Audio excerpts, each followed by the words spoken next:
out west, there was this fella that I want to tell you about. A fella by the name of Jeff Lebowski. At least that was the handle his loving parents gave him. But he never had much use for it himself. This Lebowski, he called himself the Dude. Now the Dude, that's a name no one would self-apply where I come from. But then, there was a lot about the Dude that didn't make a whole lot of sense to me. And a lot about where he lived likewise. But then again, maybe that's why I found the place so darn interesting. They called Los Angeles the City of Angels. I didn't find it to be exactly that, but I'll allow as there are some nice folks there. Of course, I can't say I seen London, and I never been to France, and I ain't never seen no queen in her damn dundies, as the fella says. But I'll tell you what, after seeing Los Angeles, and this here story I'm about to unfold, well, I guess I'd seen something every bit as stupefied as anything I'd see in any of those other places. And in English, too.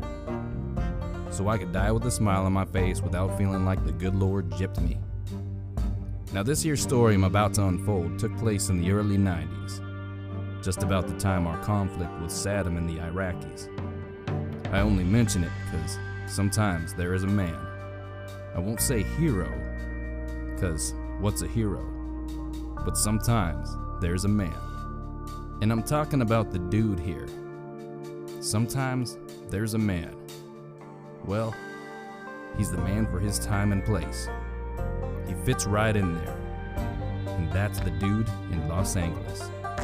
And even if he is a lazy man, and the Dude was most certainly that, quite possibly the laziest in Los Angeles County, which will place him high in the running for laziest worldwide. But sometimes, there is a man. Sometimes, there's a man. Well, lost my train of thought. But oh hell, I done introduced this podcast enough. This is the Big Lebowski. And this is quotable. That's fucking interesting, man. That's fucking interesting.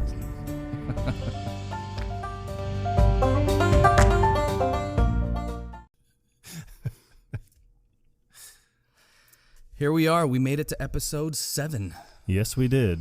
And this one's going to be a little different. Yes, it is. It is not going to be the normal layout that we have. It is going to be more of a homage to possibly, honestly tell you the truth. We've gone through, like, you know, some of your top 10, some of my top 10, some of your top 5, some of my top 5. I would probably place this movie at easily number 1 or number 2. Definitely top 3. Yeah. And I think you know this movie a lot better than me, but I think after talking about it made me even want to buy it. And this, I'm talking about probably 20 years ago. Yeah. And it just gave me a newfound appreciation for it because I had seen it before. And I think it's just one of those movies where the more you watch it, the more you see things or hear like quotes or, you know, just there's so much about this movie. So many moving parts, so many great lines and dialogue, and it's such a great movie all around. Yeah, and you know, I've mentioned this before in some of our previous podcasts where it's, you know, you have like little things that, you know, an average person wouldn't notice, but you know, we are seeing the small things. And in all honesty, when it's something small in a movie somewhere, that's what I notice and that's what I appreciate. And I love when I catch little things in movies because to me it makes it even funnier than the movie already is. Right, because you see the attention to detail that they put into the movie. Yeah. That just makes it so great because they I mean, there's going to be inconsistencies in every film because of course. Editing is a very involved process. But to take the time and put these little intricacies into the film, it draws you into the world that they created. Yeah. Yeah. Now, there are things that I read about this movie that make it even more special for me is, you know, one of the things that I read is that Jeff Bridges says the word man in this movie 147 times, which basically rounds out to him saying it every minute. I think you said he says it about 2 times a minute or something close to that. Yeah, it's like one and a half. I guess when you do the math, he says it like 1.5 times a minute. And I know that he says man a lot. Yeah. Like he finishes his sentences with man when he's talking directly to somebody. Yeah. Like so many times, but I didn't think it was that many. Yeah. It's not as many times as Joe Pesci says the word fuck in Casino, but still, it is commendable. Yeah. Another great thing that I read, and I thought it was kind of fascinating, but more funny than anything, was that practically the wardrobe for Jeff Bridges is his own wardrobe in real life. Like he just brought clothes from home to film this movie, and I think that to me, I was like, I love that. And that even includes the jelly sandals that he wears. They're like transparent, like clear gel sandals. Yeah. And I honestly don't know anybody that's ever owned a pair of those. No. I didn't think they made those in a grown man's size. Neither did I. They look like something that you would find for a kid at the toy store. Or the toilet store. Yeah.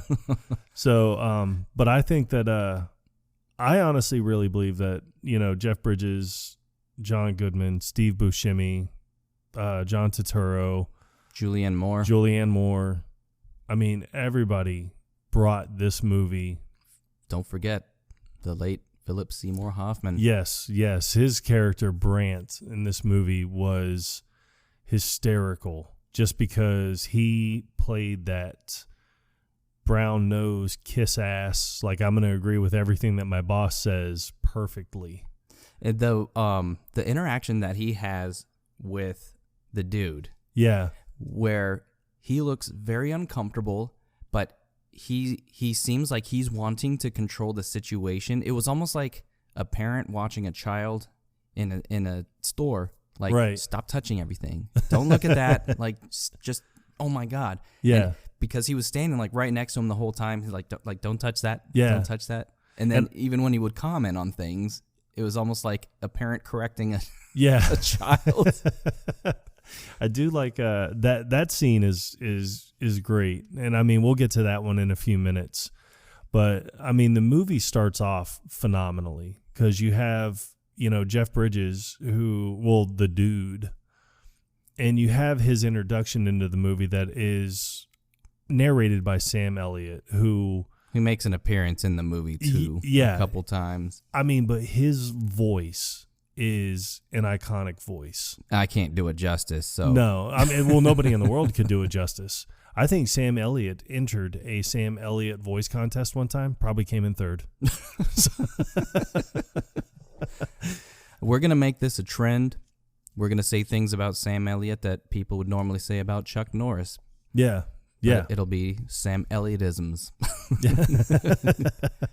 Hashtag Sam Elliotisms. Yep. Hashtag. But no, I think that Sam Elliott shaved off his mustache once, and then 4 minutes later, it was already back. Yeah. So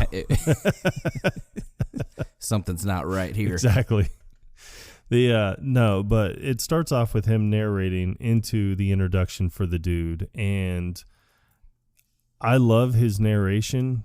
One, just because of his voice, but two, it's so funny because as a person, if you're telling a story to someone and you're just like, oh yeah, and you're trying to build it up and build it up and build it up, which he did a good job at building it up, even though he was being calm and collected the entire time, he still lost his train of thought. It's because he was overwhelmed by the sound of his own voice. Probably. But it's funny because, I mean, all of us have told stories to someone and you're like, yeah. And then all of a sudden you just stop and you're like, where was I going? What was I talking about? What were we talking about? Like, oh, well, hell, let's just move on to something else. So it's great that happens in the opening sequence. So speaking of attention to details, when he's in the grocery store, the dude's in the grocery store, he went there specifically to buy a half gallon of half and half. Yeah. Because he drinks nothing but White Russians throughout the entire movie. Actually, one scene you see him with the beer. Two scenes. Three scenes. Three scenes you see him with the beer. Okay. So, I will point out those scenes. Yeah, I know there is one towards the end because he grabs two off the counter, one for himself, one for Walter. Yes. But Donnie, he only drinks soda. Yep. Slice, I think, orange flavored. He does drink a slice. I do see him with I think it's a Diet Coke when they're bowling, and he's just sitting down. It wasn't his turn. I think he was drinking a Coke. Possibly. But no, the dude had gone to the store just to get half and half for his Caucasian, and he pays with a check. On his check, there is an address in the top left corner that I did a Google map search, and it is an existing address. Yes. And if you go to the street view and look at it, you can actually match this street to a couple of the camera angles, the scenes filmed in front of his place of residence. Yes. And I thought it was cool that they used a physical location for this check. Like, who would take the time to print out a checkbook just for this movie? Yeah. I don't know. I mean, but that is an incredible attention to detail. I do believe, or what I think is funny is, I mean, because I go to the store quite a bit for fat-free half and half.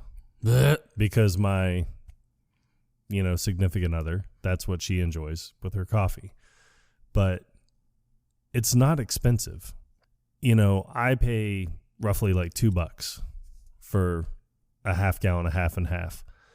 But the fact that, this takes place in the early 90s, so half and half was definitely a lot cheaper then. He's writing a check for 69 cents. Yeah.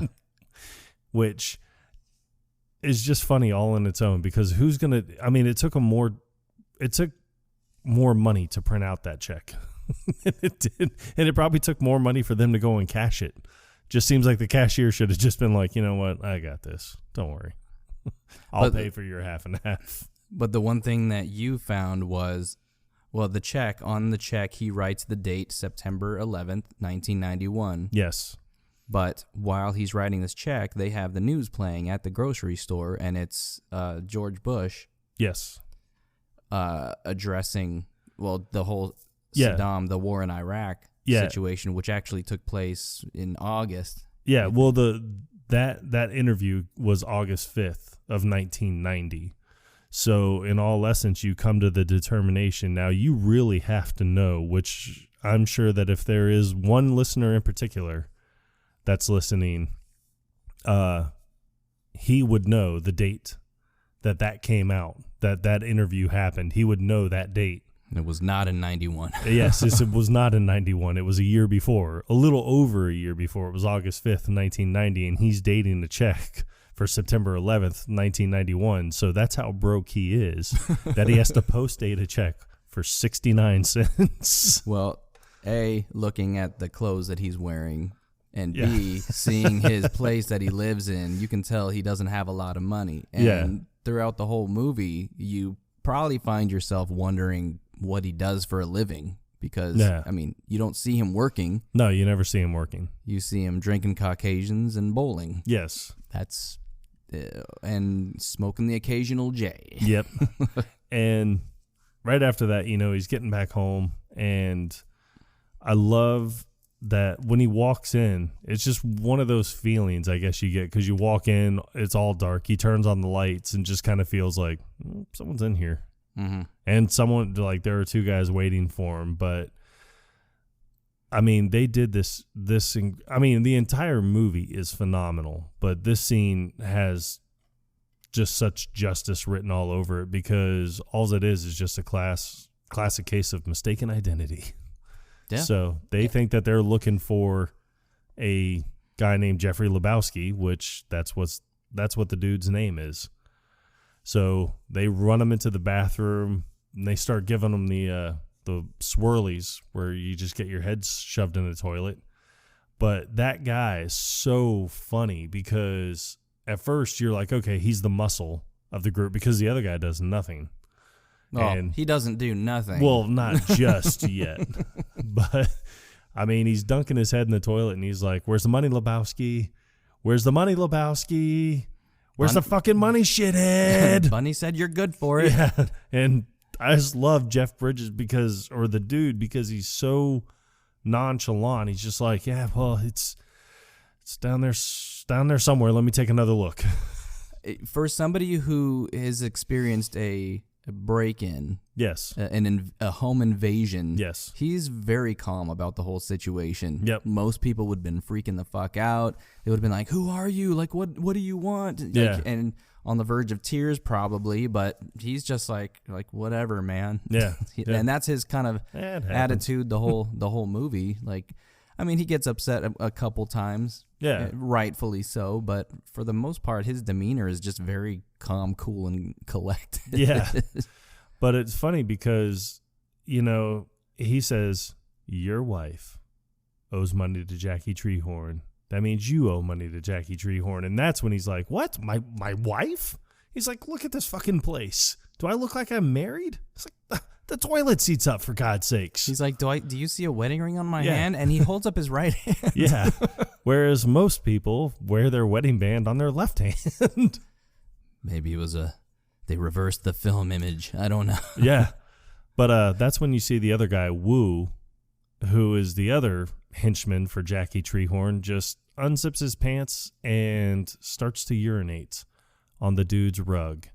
Now, one thing that you will find in this movie when you watch it is that rug really tied the room together. Did it not? It really did. Am I wrong? No, you're not wrong. Am I wrong?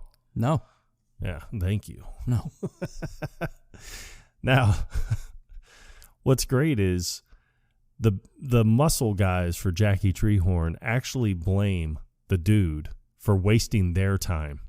They're the idiots that went to the wrong house. Yeah, because the one asked and attacked the wrong guy. Yeah, because the one guy that dunked the dude's head into the toilet, he asks Woo, he's like, isn't he supposed to be a millionaire or whatever? Yeah. And then you see Woo look back and he's like, fuck. Yeah, like he looks like a fucking loser to me. Right. Like that's the only thing he can come up with. So then they both leave. Hey, we're not in the right house. But I do love it when the blonde dude, not Woo, the other guy, the non-Woo, he picks up the bowling ball, and he's like, what the fuck is this? And the dude's just like, obviously you're not a golfer. He's sitting on top of the toilet, just like talking to the guy like, whatever. Yeah. Yeah, obviously you're not a golfer, but he drops the bowling ball. Who doesn't know what the fuck a bowling ball is? I don't know. But what's so great is just that, when they're leaving, as they're leaving, that's when he was like, yeah, thanks for wasting our fucking time. Yeah, thanks a lot, Lebowski. Yeah, it's like, it's your fucking fault we broke in here. How dare you be alive and have this guy's name? Yeah. So so that's how the movie starts off. And I mean, it's funny. It's comedy gold, and the entire movie stays this way. And then you have the introduction, but I love the interaction because then it goes to the bowling alley where you're introduced to Walter Sobchak, who's played by John Goodman, and Donnie. I don't think you ever really find out his last name until the very end, but I can't remember. I don't remember his last name either. Not relevant, but Donnie he's very passive. You can tell that he's good friends with the other two, but Walter treats him like absolute shit. Yeah. Anything that Donnie says, Walter's response is, shut the fuck up, Donnie. Yeah. So you feel so bad for him. Yeah. And I mean, and of course the dude, the only thing he's doing is talking about, his rug and what just happened. Right. And he keeps referring to it as, the Chinaman. The Chinaman peed on my rug. And, what's funny is Walter and the dude have this relationship where it's like, like everything has to be an argument. It really does. For some reason, but both of them have valid points where, you have Jeff Lebowski, or the dude, talking about his rug. And he was like, yeah, no, my rug, man, my rug. It's the Chinaman. He peed on my rug. He was looking for this other Jeffrey Lebowski, but he peed on my rug, you know, and then you just see Walter and he's like, oh, well, you know, the Chinaman isn't the issue. And it's like, okay. And then so he's just like, well, what's the fucking issue? And then that's when Donnie comes up and he's like, yeah, Walter, what's the fucking issue? And he's like, Donnie, shut the fuck up. You're out of your element because were you listening to the dude's story, Donnie? Well, no, I was bowling.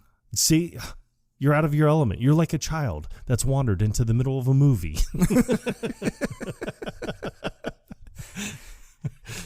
He wants to be involved so much, but any kind of input that he provides, it's just shut the fuck up, Donnie. Yeah. It just gets shut down. Like, why does Donnie even hang out with him? Yeah. Well, I mean, the dude doesn't treat him like that. No. At all. It's just Walter. Yeah. He's got anger issues. And you know how I like to make, I notice things about the episodes that we do and similarities between one episode and compared to the previous one. Yeah. And this was two movies in a row where somebody's car gets just completely fucked up. Yeah. Yeah. And I mean, you know, and the dude's car is probably somewhere in the cast credits at the end. It's probably like dude's car himself. No cars were harmed during the making of this film. Except for this one car. The other similarity, also relating to the car, was that a homeless person took shelter in it. They didn't fornicate this time. No like fornication was had on set. like in the red Prius. But the fact that a homeless person was in this car too is a strange coincidence. Yeah. And so from there, it's what's so great about it is they're talking about, you know, the rug and the Chinaman and how the Chinaman isn't the issue. But what I love about Walter is he gets so perturbed so easily, where it's just something so small where, you know, he's like, no, the Chinaman isn't the issue. And then, you know, the dude. Oh, and dude, Chinaman is not the preferred nomenclature. Asian American, please. Yeah, and he was like, hey, we're not talking about a guy that built the fucking railroads. And then right away he's like, what the fuck are you talking about? So it's just that whole thing where I wish I would have counted how many times, at least in that scene, one of them said, what the fuck are you talking about? Well, even in the movie. Yeah, because, I mean, that's all they do is they say something. But Walter's just so funny because he's just like, no, you have to draw a line in the sand. Across this, you do not. And, dude, by the way, Chinaman isn't the preferred nomenclature. Asian American, please. And then he was like, well, what is the issue? And he's like, Jeffrey Lebowski, the other Jeffrey Lebowski. And then that's when the dude's like, that's fucking interesting. That's fucking interesting, man. That is where he's drinking a beer because he's got the Miller Lite cup. Okay. So he's drinking a beer there. So that's the one time you see him drinking a beer. Now, I want to point out, Dutch says this line all the time. Yes. I kind of wanted to get him a shirt that says it, but he couldn't wear it in front of his kids. But it's funny, when you see this scene, Jeff Bridges is standing like he's about to go bowling. Yes. And he's got his arms out to the side, and he's leaning all the way back with his head tilted back as he's saying, that's fucking interesting, man. That's fucking interesting. Like, are you stretching? Are you trying to find your zen? I don't know. I found my center. That's what I think he's looking for it. No, I mean, that is one of my favorite sayings. I do say that quite a bit. Even Donnie, though. Yeah. Like, not speaking about this line, but even Donnie says to Walter a couple times, what the fuck are you talking about? Yeah. But, you know, Walter ain't having that. Yeah, no. And it's so great because, you know, that's where it all establishes the relationship between the three of them. And you have, you know, like you just said, Donnie saying, you know, what the fuck are you talking about, Walter? And he's always like, shut the fuck up, Donnie. It's like, I don't have to explain myself to you, but if the dude's like, what the fuck are you talking about? Because there is one scene where he's like, what the fuck are you talking about, Walter? He's like, shut up, Donnie. And he's like, what the fuck are you talking about, Walter? And he's like, I'll tell you what I'm talking about. so it's like there were moments in the movie where Donnie would ask a valid question. Yeah. And Walter wouldn't immediately jump down his throat. Right. but for the most part, that was his reply. But when Donnie comes up and he mentions something about shit, I don't even remember how he opens it, but same thing. Walter tells him to shut the fuck up, and he said, "Oh, when are we playing?" Yeah, that scene was so funny. Funny. That's what it was. He was telling him that they posted the when the schedule. When the schedule got posted, because they're in a bowling league. Yeah, it was like he comes running up and he's like, hey, they just posted the schedule, and he's like, shut the fuck up, Don. Hey, when do we play? He immediately changes his tune. Saturday. But I mean, we'll get to that scene. That God, so great. So great. Actually, you know what? Yeah, no, we're winging this. We don't have to go in order. This is a tribute. Yeah. This is a montage, if you will. Because Walter is a converted Jew. When he got married, he converted. Yeah. And so he can't bowl on certain days. Yeah. Well, he on Saturdays. He can't bowl on. It's the Jewish day of rest. And he has explained this to the manager of the league, I guess. The guy that handles the scheduling. And it's funny too, because I like that at the beginning he says, Chinaman is not the preferred nomenclature. And he was like, who's in charge of scheduling? Burkhalter. And he's like, oh, I told that fucking crowd 1,000 times. I don't bowl on Shabbos. Show me fucking Shabbos. Show me fucking Shabbos.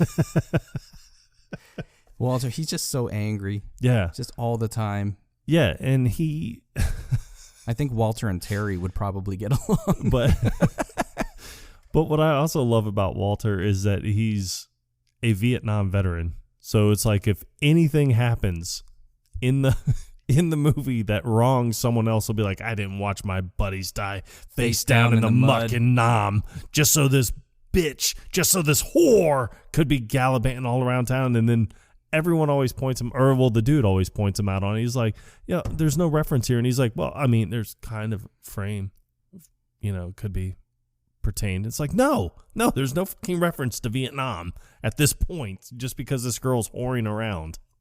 So to give everybody some reference, in case you haven't seen the film, the reason, after the dude goes to, get reimbursed for the rug that got soiled. Yes. He goes and speaks to the actual Jeff Lebowski, who does have money, and he's not empathetic to his situation at all. Like, not even a little. Anytime somebody, and the verbiage that's used in this movie is so fantastic. Like, he says, anytime somebody masticates on a rug, I'm responsible. I'm somehow responsible. I have to compensate you. But I love how he sits here and he goes, so, you told Brand on the phone. He told me. And he was like, oh, so you realized that they were trying to piss on your rug. How do I tie in? Yeah. He's like, well, they were trying to piss on your rug. No, I just told you. Yeah. You told Brant. Brant told me. Yeah. Like, what does this have anything to do with me? Do you have a job, sir? Are you employed? And he's like, a job? What? No. And he was like, certainly you don't go out looking for a job dressed like this. On a weekday? And he was like, what day? He's like, a weekday? What day is this? And it's almost like, is this a job interview? Yeah. That's not why I came here. He's like, I'm not trying to scam you, man. Yeah. So he finally just has enough of it and gets up and leaves. And as he's walking out, that's when you see Brant come back and he's like, how was your meeting, Mr. Lebowski? He's like, great. He said to take any rug in the house. Yeah.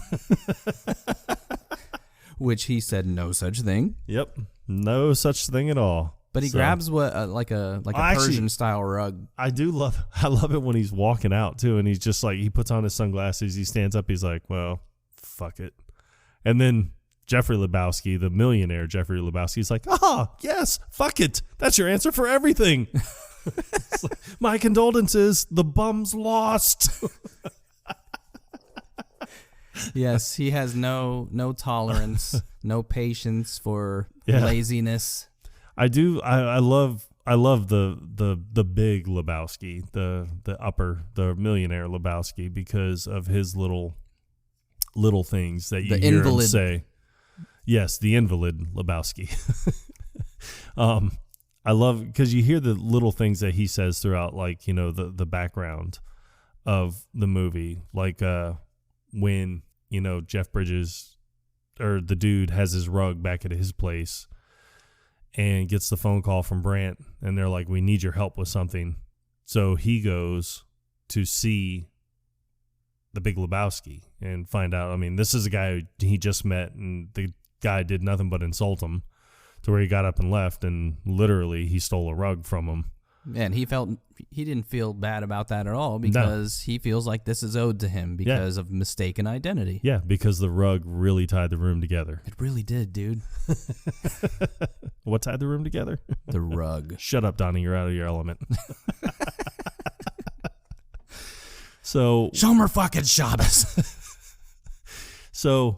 But I like it when he goes back, because he's like, well, Bunny's been kidnapped. And he finds all this out. And when he goes in to see the Big Lebowski, he's secluded himself in the West Wing. He's broken apart. And he goes in, and the dude just doesn't care. And it's funny because when he's talking to him, and he was like, what makes a man, Mr. Lebowski? And he's like, dude. It's like, what? He's like, dude. And he has to correct him. He corrects everyone, because anybody that calls him Mr. Lebowski will be like, no, you're Mr. Lebowski. I'm the dude. Even the dude that shoved his head in the toilet, he's like, you're Lebowski. And it's like, nobody calls me Lebowski, man. I'm the dude. But Bunny is Mr. Lebowski, the millionaire wife, played by Tara Reid, and who is like 75 years younger than the guy that plays her husband. At least. But during the initial meeting where he steals the rug, he meets Bunny, who's laying out by the pool outside, and she just finished painting her toenails, and she tells the dude to blow on it. Yeah. He's like, you want me to blow your toes? And she's like, well, I can't blow that far. And then you hear a splash, and he turns around, and there's a dude passed out in the pool, and he's like, are you sure he won't mind? With like a bottle of Jack floating next to him. Yeah. Yuli's a nihilist. He doesn't care about anything. And then she makes a proposition. Yep. Which, she's hard up for money. She just wants money. As much money as she can get. And she's like, for $1,000, I'll suck your cock. Yeah. And it's funny because Branch just like, it's like it's just a wild spirit, this one. But as they're leaving, the dude's just like, I'm just going to go find a cash machine. Which he doesn't have $1,000. Of course not. He just bounced a check for 69 cents. Brant can't watch. No, he's got to pay 100. But yes, every interaction, Brant looks uncomfortable. Yeah. So, but I love it when he comes back and you find out that Bunny has been kidnapped, and they're demanding a $1 million ransom. And what's so funny is when he's reading, like you hear the dude's voice reading the ransom note, and that's when you hear the Big Lebowski in the background. And he's like, well, these are men who can't achieve on a level field of play. And then as he's reading, you cowards, just hear, bums, weaklings, bums.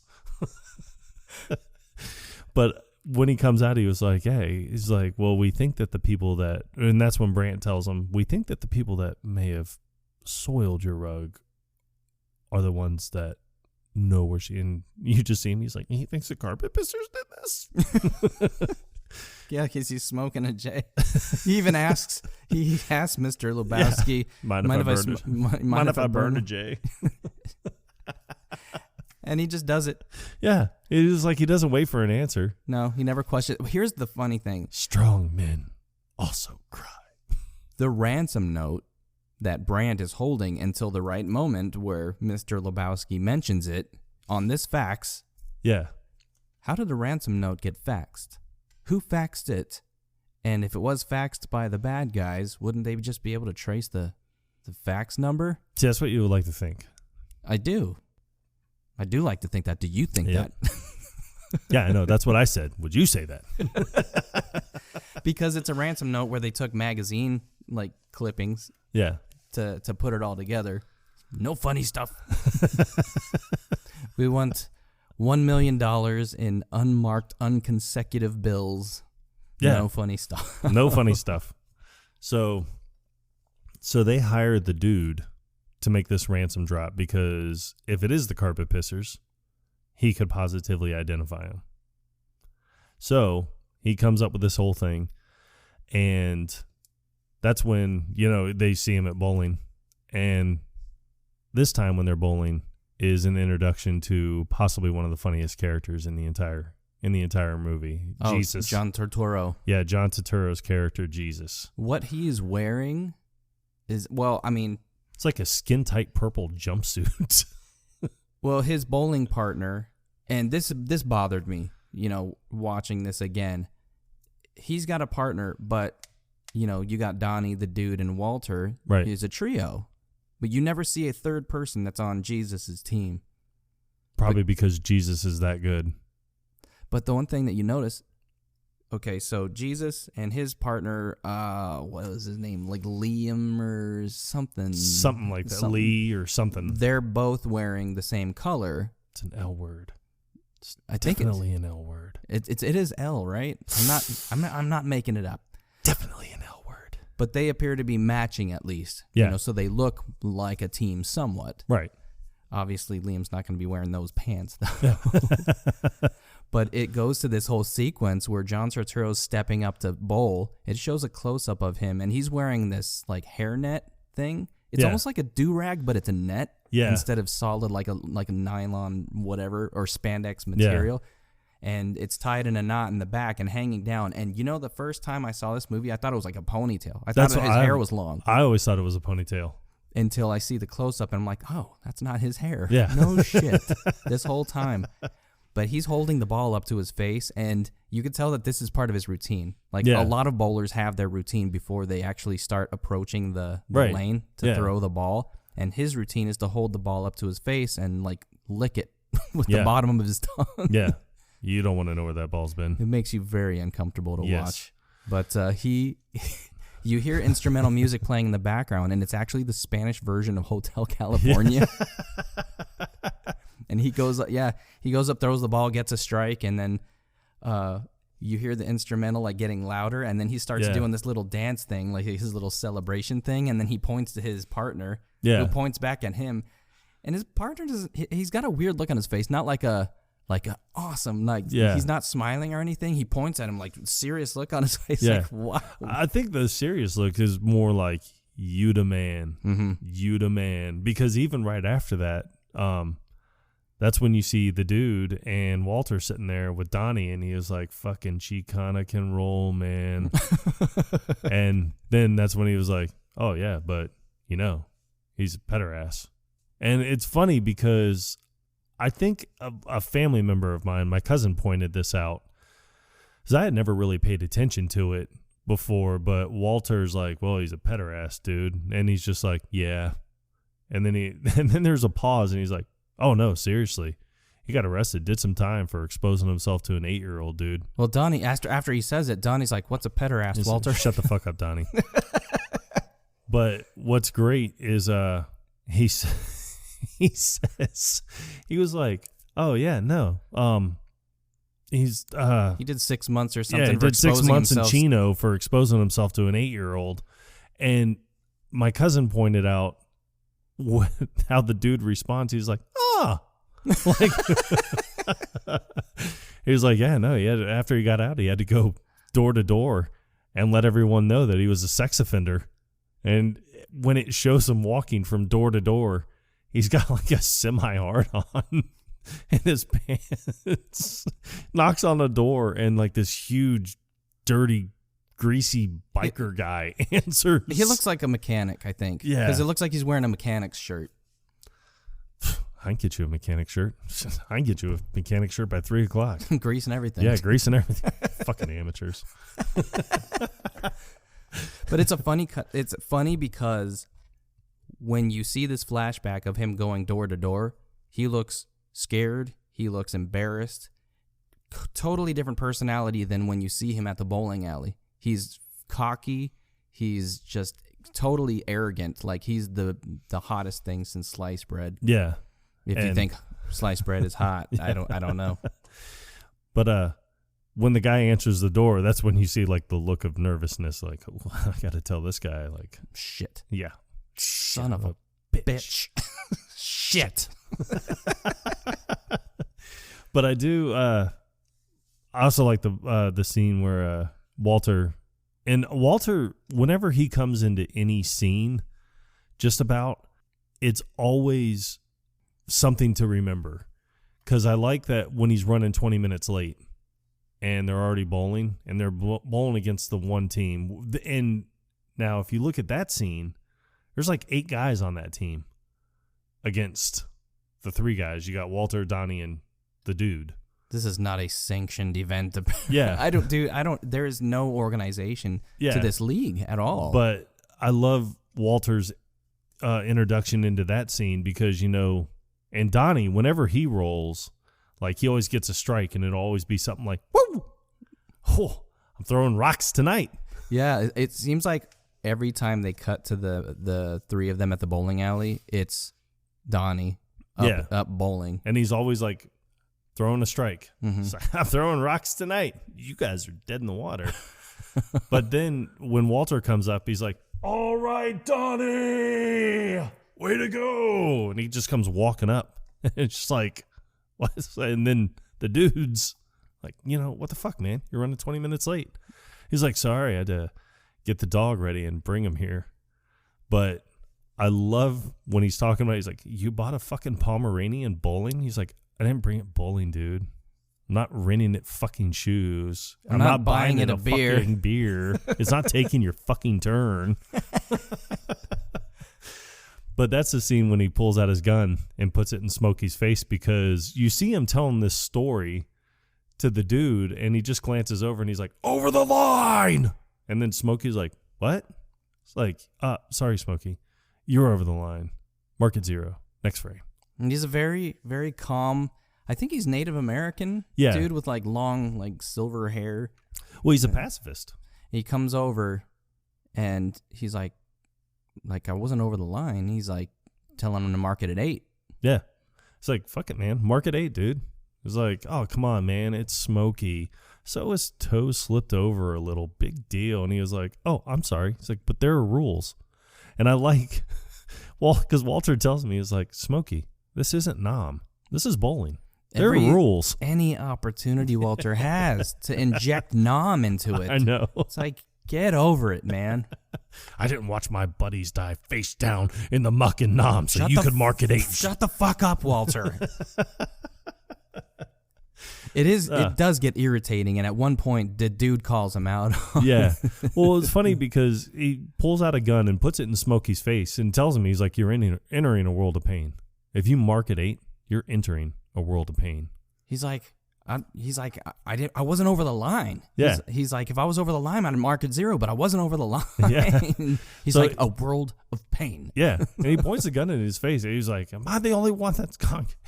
Is everyone else gone crazy? Am I the only one that gives a shit about the rules? Mark at 0. And they're like, they're calling the cops, man. Put the piece away. They're calling the cops. Yeah, and then you don't even know if they finished their game or not, but it cuts to them walking outside. Yeah. And they're getting in the car, and he's like, he's like, dude, you can't do that to him, man. Smokey's a pacifist. He's a conscientious objector, man. He's fragile. He's very fragile. And he was like, yeah, man, he's emotional. He's got problems. He was like, problems beyond pacifism? And I do like, there is a one line that I've noticed recently watching it is when he sits there and he goes, yeah, man, he's got problems. And then he was like, dude, I dabbled in pacifism once myself. Of course, not in Nam. But I like that when the dude tells Walter he's fragile. He's very fragile. Right before Walter gets in the car, he's like, I did not know that. Yeah. This changes everything. But their second interaction that you see with Jesus, yeah, after he finds out that they had changed the date of their next game because Walter can't bowl on Shabbos. Yeah, on Shabbos. On Shabbos. Yes, that's it. Thank you. Show him a fucking Shabbos. Yes. You said it.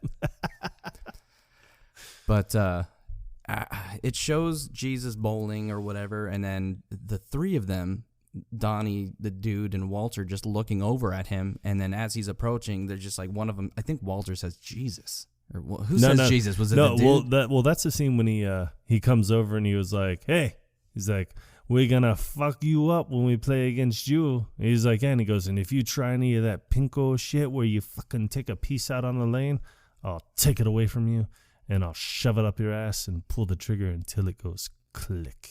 And then the dude's just looking at him, he's like, Jesus. Yes. He's like, that's yes. Right. And he points right at him. He says, nobody fucks with the Jesus. And as they're walking away, but I love Walter's face the whole time because he's just like, I don't care. I don't care. And then as soon as it walks away, he just turns to the dude and he's like, 8-year-olds, dude. But the whole shit with the dude's house getting, or how, I don't even, it could be a trailer for all I know. I think it's some type of apartment complex. It could have been like a duplex kind of scenario. Yeah. All the places are like very close together. Yeah. But his house gets broken into multiple times. I would say at least 4 or 5 times throughout the movie, and it all has to do with Mr. Lebowski's wife, Bunny, owing money around town. My wife is not the issue. Everybody thinking that the dude is the one that owes them money. Yeah. So I do like he's going through his messages, and if I can find a print of Richard Nixon bowling that he has above his little bar area, I will buy that. It is a cool picture. I will put it up above my bar area. So, but what's great is everything about the dude is bowling. I mean, even at this scene, you know, he's laying on the rug and he has his Walkman on, and it's like the 1989 bowling classic or something. He's listening to it on a tape deck. So he's listening to people bowling. Yeah. To hear the sound of them getting strikes, I'm guessing, or to get into the right headspace to bowl. And he just opens up his eyes, and there's Julianne Moore, who plays Maude Lebowski, and 2 thugs. And one of them just cracks him right on the chin. Yep. So what's great is he wakes up to his beeper going off because the ransom has been called upon. So when he wakes up, his rug is gone. And it's funny because he wakes up and he's just like, oh, man. Now he's out another rug. He can't have a nice rug. Yeah.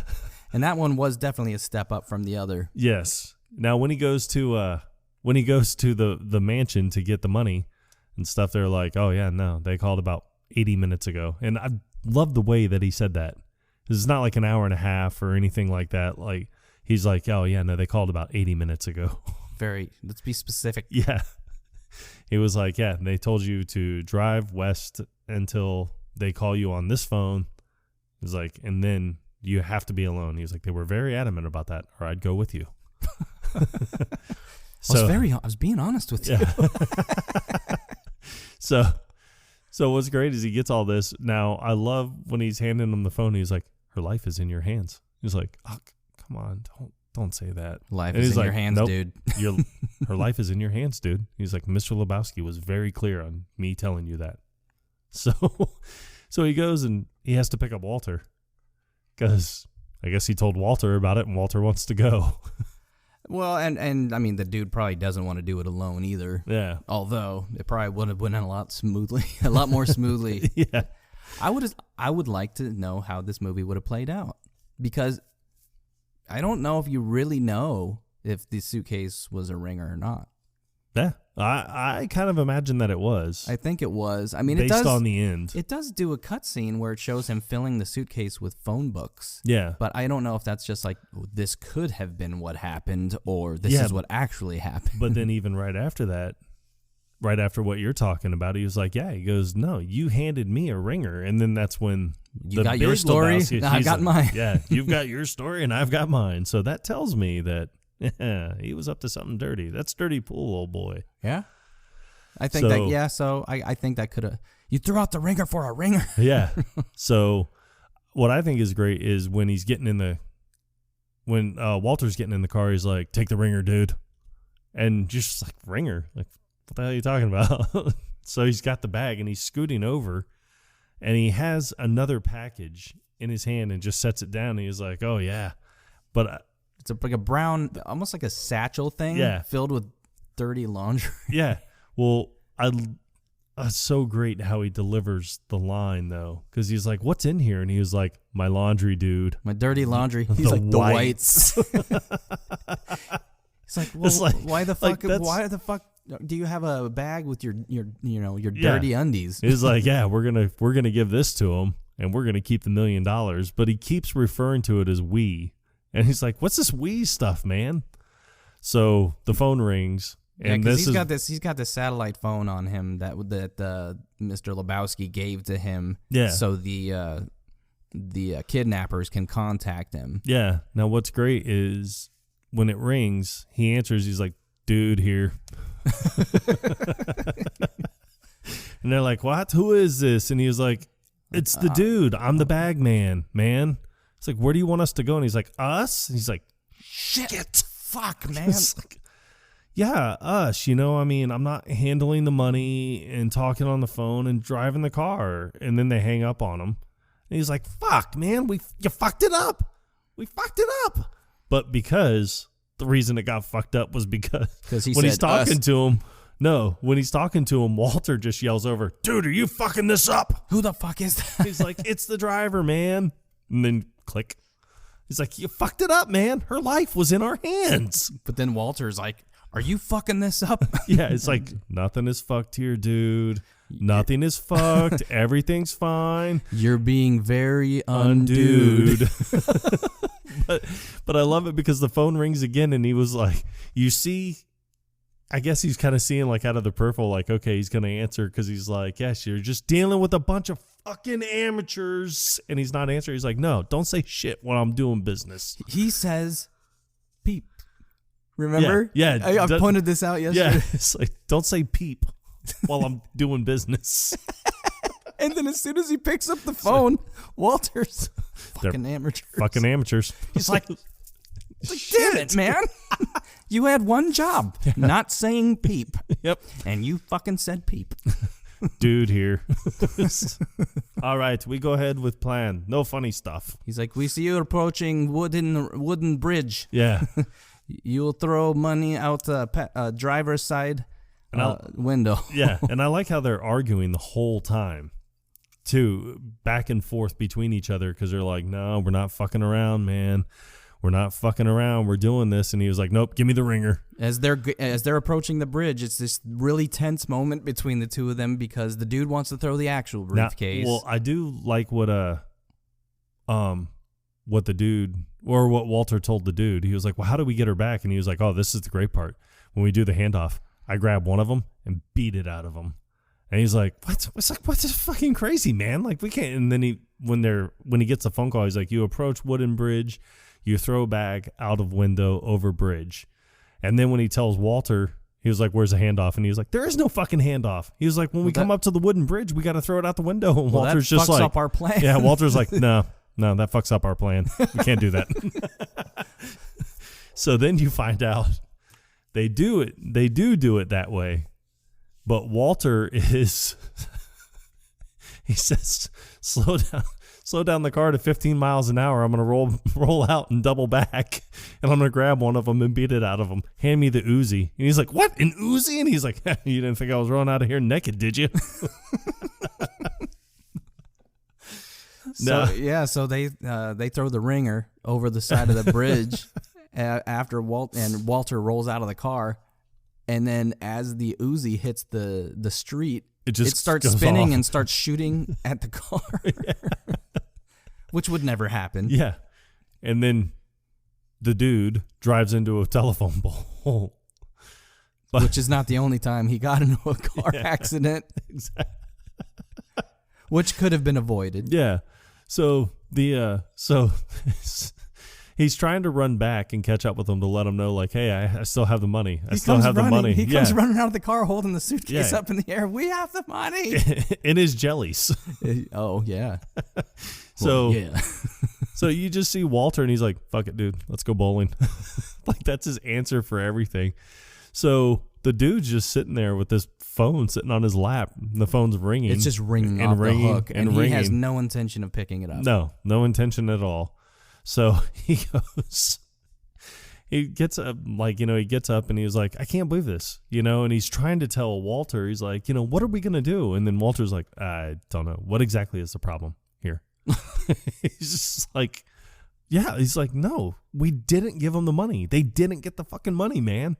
They're going to kill her. And he was like, no. They're going to kill that poor woman, man. And then it's funny because he's just like, oh, no, she kidnapped herself. You said so.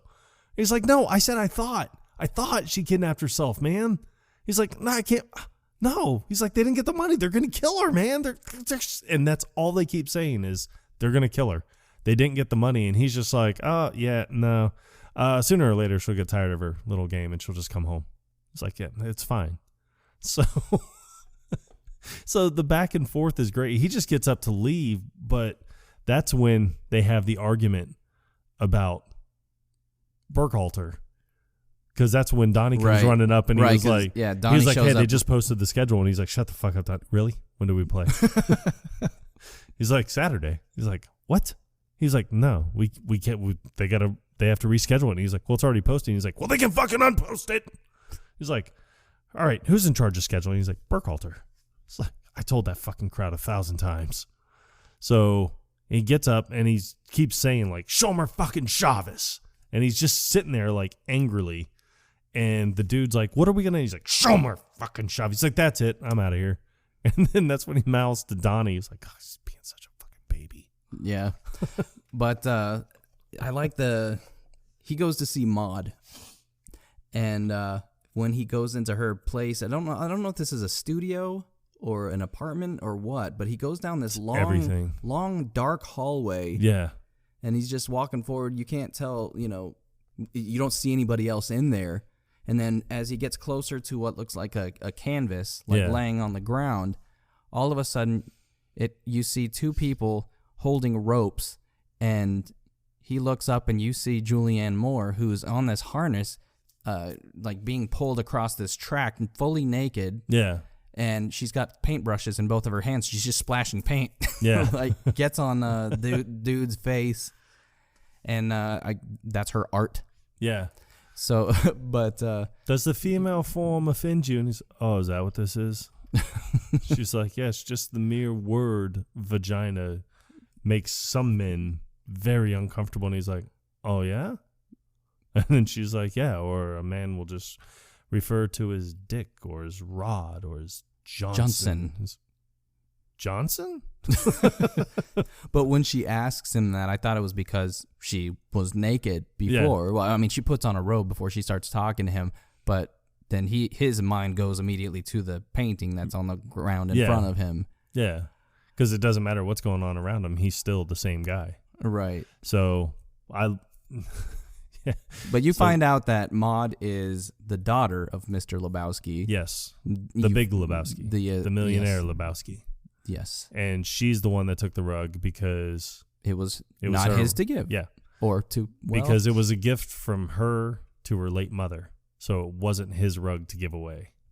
So did it and there's a lot of stuff that happens to the dude unnecessarily. Oh yeah. Yeah. And I mean, and it's just a case of mistaken identity. Right. Like he gets his head dunked in the toilet. Yeah. The carpet pissers did this. He gets punched in the face. Yep. Just so so Maud could get her rug back. Yep. But she tells him to go see the doctor, and she was like, "He's very good and very thorough." Yes. And then she even tells him, and he was like, "No." Yeah, he's like, "No, it doesn't even hurt anymore." And she was like, "No, go." She hands him his information on a piece of paper, and she's like, "No." She's like, "You will receive no bill." He's very good. And thorough. Yes, she found it so important she had to repeat it. Yep. Yeah, so she but you find out about the nihilist. Yeah. Which was the guy that was in the pool, passed out drunk. Yeah. He's a nihilist. He doesn't give a shit about nothing. Yep. But apparently he released an album with two of his other German buddies called the Autobahn. Though the band was Autobahn. The band was Autobahn. I mean, it was like one album that they released in like 1970. Yeah, and that's who he thinks kidnapped And then she's like, oh, no, Yuli would never do that because they know each other.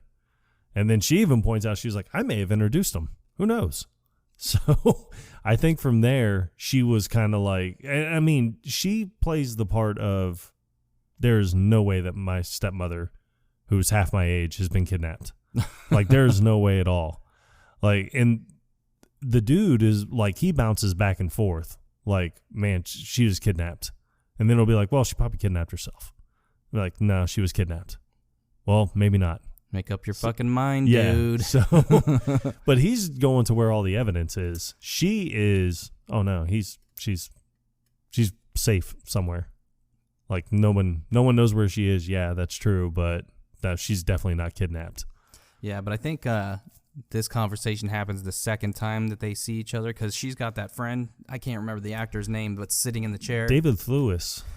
David Lewis? Lewis. Oh, I thought you had a lisp for a second. No, it's Lewis. David Lewis. Yes, a very, very well-renowned actor. He's been in such great movies. You know, Lupin from Harry Potter. Yeah. But he's sitting on a chair as the dude arrives. Yeah.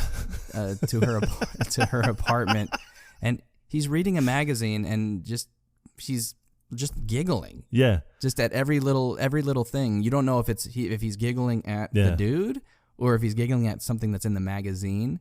But the dude comes in and he sits down, and this, I don't know what his character's name is, but he asks him if he wants a drink, and the dude sits down. He's like, yeah, White Russian. And he's like, the boss over there. Yeah.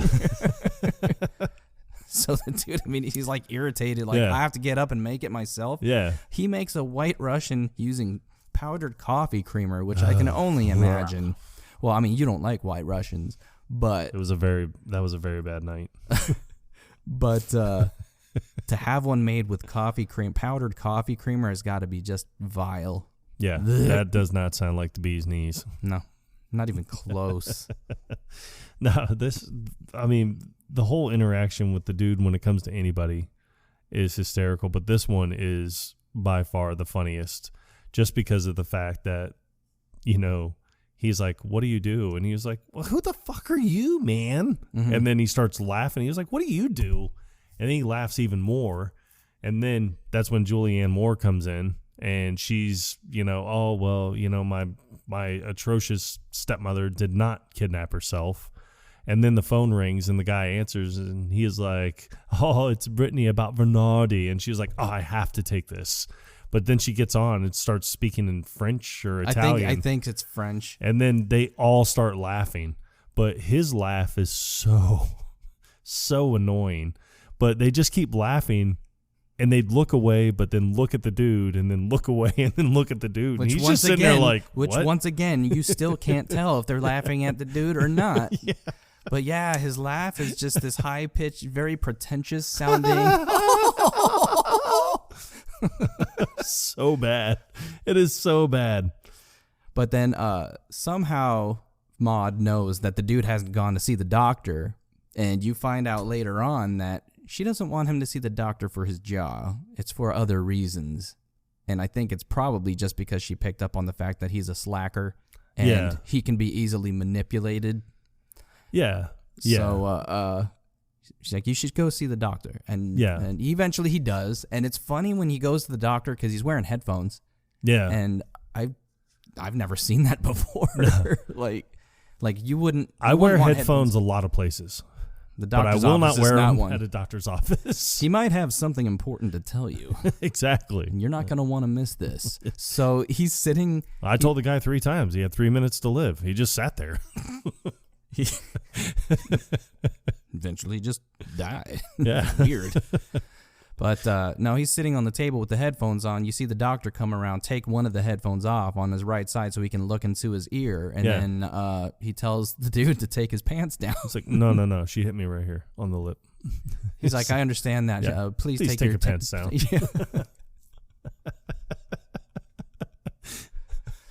So, but, at one point, well, he goes to see the movie producer. Yeah, well, he gets kidnapped again by the thugs, but I love right after he leaves the doctor's office, that's when he's driving in his car listening to Out My Back Door. Dude. Yeah, by Credence. Which is very appropriate. Yeah, so great. So great. Now, because that's the second time he's drinking a beer. But because he's burning a J, and he goes to flick it out the window, but the window's up. So it lands in his lap, and he's like, So he's got a roach that lands in between his crotch. He can't find, and he uses the beer to try to put it out. Pour it out all over his lap. The way he screams is so hysterical. Oh man! And then he crashes into a dumpster. Yeah, he crashes into a dumpster. But then that's when he finds the homework for Larry Sellers. Wasn't the Volkswagen following him? Yeah. When he crashes, and then after he crashes, he looks out the window and he doesn't see it anymore. Yeah. But this is the road that I found on Google Maps. Yep. That actually matches the address that was on his checkbook. Yeah. So he was. No, what's so great is he finds the homework, and it's all this. Social studies homework. And he's got a D on it. There are things that are misspelled. The teacher's even like, what is this? Who was he? It's like going on and on and on. Well, you find out Walter, I guess, did a background check on this kid. And his name was Larry Sellers. Yeah, Larry Sellers. And he was like, yeah, he lives out, in Pasadena. He's like, and that's when he says, he's like, near the In-N-Out Burger. He's like, oh, yeah, near the In-N-Out Burger. And he's like, no, the In-N-Out Burger's on Comrose. It's like, he lives on, this road. And he's like, oh, yeah, it said near the In-N-Out Burger. But Donnie's just like, hey, the In-N-Out Burger has really good burgers. And he's like, shut the fuck up, Donnie. And for those of you who don't live near California, In-N-Out Burger is the balls.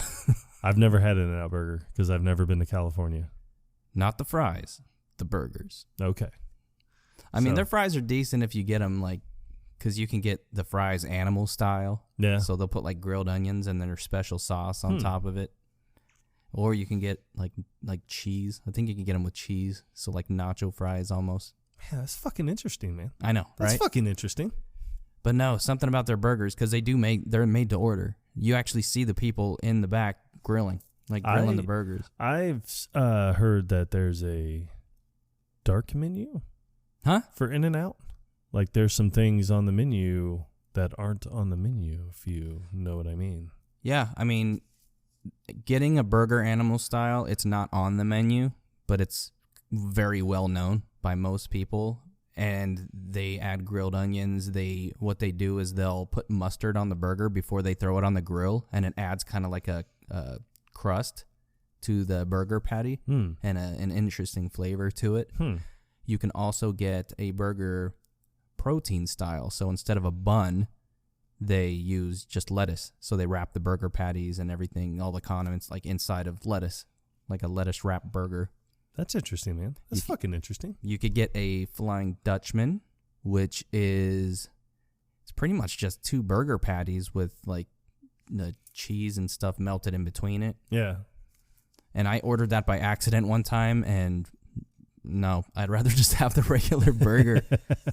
I mean, out here we have Five Guys, and honestly, I really enjoy a Five Guys burger, and their fries are amazing. Okay. Well, I mean, if we ever make it out to the West Coast, definitely try it. Yes, sir. Well, anyway, let's get back to the Big Lebowski. I digress. We love our tangents. We do. So that's when they go to see Larry Sellers, and you find out that Larry Sellers' dad was a writer for a little show called Branded, and he wrote 156 episodes, bulk of the series, dude. So yeah, and you could tell Walter's going to be kind of starstruck a bit. Yeah, so when they get there, he is starstruck. Dude's in a fucking iron lung. Yeah. Definitely non-communicative. But Pilar answers the door, and I don't know who she is. I imagine that she's kind of I guess, a nurse, caretaker. She could be a caregiver. Supervisor for Larry. So, a nurse to the dad, a caretaker for the house, and a caretaker for Larry. So, she calls Larry, and Larry, whoever plays this kid, is hysterical. It doesn't say a word. He doesn't have a single line. No, doesn't say anything at all, but the stare is just so funny. There's nothing going on up there. Yeah. I love, Walter, because he pulls out the bag with the homework in it, and he's like, is this your homework, Larry? Larry, is this your homework? Is this your homework, Larry? He doesn't say anything. Larry, is this your homework? And the dude's like, we know it's his fucking homework, man. Ask him about the car. And he's like, we know that this is your homework, Larry. But it's funny because it's supposed to be $1 million that was in that briefcase. Yeah. And the dude's car gets stolen. Yeah. Which we hadn't mentioned yet. The briefcase goes missing after the dude gets his car back. Oh, God. When he gets his car back, the cop that's with him, so funny. Yeah. So funny. Yeah, let's circle back to that. Yeah. It's like when they pull up, do you have any like promising, leads, man? He's like leads? we got about 4. Oh yeah, we're bringing in 4 new detectives. They got us working in shifts. Leads.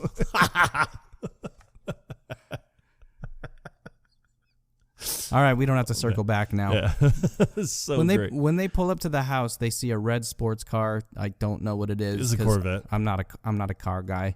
Yeah, no, it was a Corvette, and he was like, "Great, he spent all the fucking money." Like that car cost a fucking $1 million. Like, give me a break. But I love Walter, and he's like, "Please." He corrects him. He right still has away. $970,000 easy. Yeah.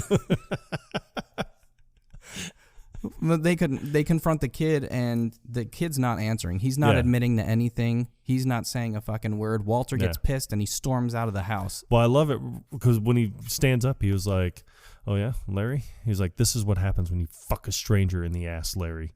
He's like, "You may want to look out that front window." And as he opens up the door and storms out, he was like, "Yeah, broken down communication process. Little prick is stonewalling me." So walks over to the dude's car, and I've never noticed it until yesterday. He kicks the trunk and then just pulls it open. Yeah, just pulls it open. So that's what what I said yesterday. Is like, that was the original keyless entry. Yeah. He pulls a crowbar out of the trunk and he proceeds to start, beating the shit out of this Corvette. But as he's doing it, he keeps yelling to the house. He was like, "You see what happens, Larry? Do you see what happens when Larry? You fuck a stranger in the ass? You see what happens when you fuck a stranger in the ass, Larry? This is what happens, Larry. This is what happens when you fuck a stranger in the ass." You start seeing lights, like porch lights, coming on the houses or next door.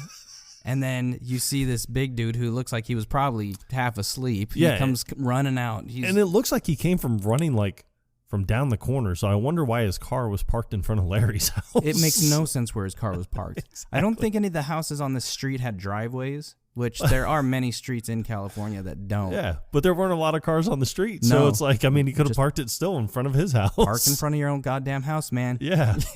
Once again, a miscommunication. The communication is broken down. You are now in contempt. But he grabs the crowbar from Walter, and he's threatening like he's going to start hitting Walter with it, which, you never seen him do. And I love how Walter backs away. He's like, "Oh, no." And then he's like, "Oh, yeah." He's like, "Will you kill my car?" He's like, "I'll fucking kill your car." So he just runs over, and the dude's running up. He's like, "Hey, man, that's not his car." And he just starts beating the shit out of his car. But you're just kind of like, can you tell? As beat up as this car is, it's not going to make much difference. Yep. I mean, it's kind of past its prime. Yep. But you feel so bad for the dude because he doesn't have money to get it fixed up or anything. Yeah, I was surprised he had money to buy it. Seriously. That could have been stolen for all we know. Yep, who knows? So tell everybody what you found out when about how he has income or how he even survives. Oh, well, there was a first draft of the script that was written, which, I don't know if they kind of kept it in there for this, but apparently the dude is one of the heirs to the guy that invented the Rubik's Cube. So that's how he has his money. That's fucking interesting, man. That's fucking interesting. But even when he was confronted by his landlord, I guess Marty, who would be the landlord. He comes knocking at the dude's door. Yeah, you can tell that the rent was his main objective, but he doesn't lead with that. No. He leads with he's got this like dance, this like interpretive dance that he's doing at a local that theater that he's been practicing for. And he's at, he wants the dude to show up for support. Yeah, and also to give him notes. Yeah, he wants the, like, what's the dude gonna tell him about interpretive dance? But I do like it because he was like, oh yeah, and dude, tomorrow's already the 10th. And then the dude, he's like far out. He's like, and then it clicks like, oh, yeah, right. He's like, yeah, just slide the rent under my door. Will do, man. He's never gonna see that money. No. So I mean, he probably hasn't seen the money in 6 years. If you're writing checks for 69 cents for fucking half and half, you don't have rent money. Yeah, you're definitely not paying rent. But I don't know how he has money for fucking bowling though. But he probably, well, I mean, who knows? Because in all honesty, I would probably venture to say that Walter may cover that, because there are references in the movie, like even after his car gets the shit beat out of it, you see the dude back at home, and that's when he's hammering the board in front of the door, and then puts the chair up underneath the doorknob. He finally, he's on the phone with Walter, and he was like, yeah, no, man. He was like, look, I'm tired of this shit, man. This is fucking ridiculous. And then he even tells him, he was like, yeah, just leave me the fuck alone, man. And then there's a pause, and he's like, yeah, I'll be at practice. So Walter's main objective may just be, I want to keep everybody on the team. So Walter may be like, look, you don't have money to pay rent. You don't have money to buy half and half. I'm not helping you out with any of that stuff. But if you need help staying on the bowling team, by all means, I got you. He may be covering for him. That's for sure. Yeah. But it is strange that he's still allowed to bowl after pulling a gun out in the bowling alley. Yeah. Well, I mean, who knows? But they did evade the police. Yeah. They're sitting in the car as the police show up to the bowling alley. Yeah, I'm perfectly calm. After he's like, I'm calmer than you. Yeah. Waving a fucking gun around? I'm calmer than you are. But the dude gets so sick of his place getting broken into that he nails a board in front of the door, puts a chair, wedges the chair between in front the door of the board and the doorknob, and under the doorknob, and then you see, who? That's when was it Wu? The Wu and the other muscle man show up, and what's funny is the door opens out, so the chair just falls. I don't even know how effective it would have been if the door opened inward. Yeah, because it looked like a patio chair, like a plastic patio chair. If they really wanted to get in there, yeah, I'm pretty sure it wouldn't have stopped them. Yeah, well, that's when they come in and they're like, "All right, Lebowski." They're like, Jackie Treehorn wants to see you. We know which Lebowski you are. You're not the only dumb ones here. And then that's when they go out to the party at Jackie Treehorn's, who is a known pornographer. He doesn't admit to that. Nope. He sure doesn't. But when it cuts to his place, you see a nude redhead being flung up in the air on what looks like a big towel or something. It's probably one of those big like sheets and stuff. It's like what firemen have. Maybe something like how when we were kids we used to play the parachute game where you have the big parachute and you're flinging it up and down and then you get underneath and like let it just kind of come down on top of you. Oh, I think I did that at school. Yeah. Before, yeah. But then the dude goes into Jackie's very nice place. Yeah. Very, very big. I don't know if it's an apartment condo. Or it's just looks like a mansion out on the beach. Modern looking home. And he offers the dude a drink. Who actually makes the drink? Yes, as a good host would. Correct. And dude even mentions the log jamming. Yeah. Which Mr. Lebowski's wife Bunny starred in with the Nihilist. Yeah. Where I'm here to fix and dining cable. TV's right over there. Acting is so bad. Oh, just excuse my friend Cherry. She came over to use the shower.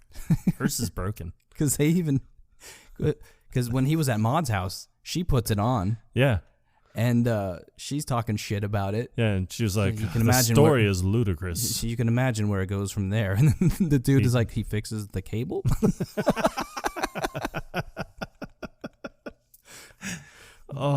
But the dude is talking to Jackie Treehorn, and he's trying to get money. How's the smut business, Jackie? He's like, I wouldn't know, dude. And he was like, I'm a producer. He's like, I'm a producer. I deal with this. I have political advocacy, all this. And he's like, oh, yeah, where does log jamming fit in? He's like, well, quality's obviously going downhill. So, but yeah, the dude's trying to find a way to milk money, like get money out of this situation. Yeah, because Jackie, says that, Bunny owes me money. He's like, and you know where the money is, so you need to get me the money. And then the dude's sitting here thinking, well, I can get out easy on this one because Larry Sellers, the 15-year-old kid, has the money. Yeah, so he's thinking the whole time. He tells Jackie that this 15-year-old kid has it. Yeah. And I like Jackie, like he makes him another drink, and that's the one that he drugs. But even before that, he gets a phone call, and he's like, excuse me for a minute. And you see him, and you think he's writing something down. Something important. Yeah, and he gets up and walks out, and the dude's, kind of tiptoes over there and looks down the hall to make sure he's not standing there. And he's not, so he takes a pencil and does the etching. So he can see what was on the previous page. Yeah, to see what was written, and it's just a picture of a dude. It's like a with a massive heart on. Yeah, a silhouette of a guy with just a huge dick and balls. Yeah. So he tears that paper off and puts it in his pocket. I think he puts it in his wallet or something because the police officer finds it later on. Well, so Jackie comes back and he's like, oh, freshen up your drink. And he's like, oh, you're a real swell guy, Jackie. He's like, yeah, so, where's my money? And he's like, some 15-year-old kid named Larry Sellers lives out in Pasadena on Cambros. Near the In-N-Out. Near the In-N-Out burger. Like Jackie Sellers ever goes to the In-N-Out burger. But he was asking, he was like, what's my take on this? And he was like, well, I'll give you 10% of the $1 million, which would have been $100,000. And he goes to stand up and leave, and he's like, well, I'm going to go out there and mingle. And he's like, whoa. And he starts to fall over. He's like, you make a hell of a Caucasian, Jackie. Yeah. He's like, yeah, you just cut me my check for my percentage, the 10%. He's like, $5,000. He's like, I like the way you do business, man. But then he was like, all the dude ever wanted was his rug back. Really tied the room together. It passes out. There's a couple times, like when the dude gets knocked out or when he's passed out, where it goes through this whole dream sequence. Yeah. This dream sequence is funny because it's Jackie Treehorn presents the dude and Maud Lebowski in Gutter Balls. So you can tell that it's supposed to be a porno, but there's nothing like pornographic about it. No, not at all. Yeah, he's wearing like a white jumpsuit with no sleeves, which is a lot of what Uli was wearing in log jamming. Uh-huh. And then but he's walking to the beat of the song that's playing. Yeah, I just dropped in to see what condition my condition was in. So he approaches. May you rest, Kenny Rogers. He approaches the counter where Saddam is cleaning the bowling shoe. Yep. And it's just this gigantic case full of just bowling shoes that goes all the way up to this guy. You can't even see where it is. Yeah. And the look on his face. Yeah. It's like a kid that just walked into a candy store with unlimited candy and unlimited money. His eyes are just super wide open, and he's looking straight up to see where this thing ends, and he's just like, Yeah. You got some dancers. They almost look like Vegas style. Yeah. Oh, I was thinking that, or like like the 50s type of like hip girls and stuff. Like that's what it reminds me of. They've got these. I think they're supposed to emulate like feathers that would normally be on your head, but they're all bowling pins. Bowling pins. So he goes through this dream sequence, and then it flashes from there to the three nihilists chasing him with a pair of scissors. Oh, the because giant scissors. They told him they were going to cut his Johnson off. So his dream, which started out good, turned into a nightmare. Yeah. And then it flashes to him actually running in traffic, and that's when the police pick him up. And you can't even tell, even when you see the police car behind him, like, okay, are we back to reality now? Yeah. Or is this still part of the dream sequence? Yeah. But you see him at the at the police station. Yeah. And the chief of police is just giving him the 3rd degree. Yeah, and he tells him, he's like, I want a lawyer, man. It's like... He's like, I know my rights. Yeah. You don't know shit, Lebowski. I need John Kunstler, Ron Kuby. But the sheriff or the police chief, he starts going through Lebowski's wallet, and he finds his Ralph's Club membership card. He's like, is this your only form of ID? And then he opens up the paper and finds the drawing that Jackie Treehorn did. And he tells him, he was like, no, Jackie, he's like, we got a phone call from Jackie Treehorn saying that he had to eject you from his garden party because you were belligerent and out of hand. And he was like, look, man, Jackie Treehorn treats objects like women. He was like, hey, but Jackie Treehorn pulls a lot of shit in this town. He pulls a lot of water in this town. A lot of water in this town. He's like, you don't pull shit, Lebowski. He's like, I don't like your jerk-off name. I don't like your jerk-off face. I don't like you. Jerk off. And then he gets up and beats he throws a coffee mug at his head first. It's funny because he was like, do you understand me? And it just shows him staring at him. He's like, I'm sorry, I wasn't listening to you. And then that's when he throws the coffee cup and nails him in the head. Well, yeah, because when it first cuts to the police station, he still looks like he's drugged out of his mind. Yeah. But then right before he gets the shit beat out of him, he looks like he's sobering up finally. Yeah. But yeah, he gets the coffee mug thrown at his head, and then he falls backwards in his chair, and he's just got this look of utter shock. Well, what's funny is I love what he says. When he hits him with the coffee cup, that's when you hear the dude go, you fucking fascist! And then the cop pushes him back in the chair as he like screams. He's like, and throws him down and then just starts kicking him. He's like, stay out of Malibu, Lebowski, and kicks him. It's like, and then that's when he looks like, what are you doing? Like, he's like, stay out of Malibu, deadbeat. He has the other interaction with Mr. Lebowski where he gets the toe. Yeah. So he's trying to get paid because he was offered $20,000. Yes. To try to help find out where Bunny was. Yep. And that didn't go as planned. Nope. So Mr. Lebowski's given him the 3rd degree. Yeah. It's like, there are certain things that have come to light, man. And I mean, man, if you knew like the stuff that I knew, man, and the things, and I mean, man, there's just, what in God's green or what in God's name are you blathering about? It's like, she kidnapped herself, man. Like how he says, I'll tell you what I'm blathering about. And then he basically repeats what he was, saying before, which was basically nothing. Exactly. Well, I'm talking about the new shit that's come to light, man. And he eventually gets she's kidnapped herself. She's kidnapped herself, man. Did this ever occur to you? It's like, that had not occurred to us, dude. But I like it because he's sitting there and he was like, he's like, look, man, I mean, young trophy wife. It was like, she owes money all over town, especially to known pornographers, man. And it's clear that she wants more. Yeah. He's like, she needs money, man. You got to feed the monkey.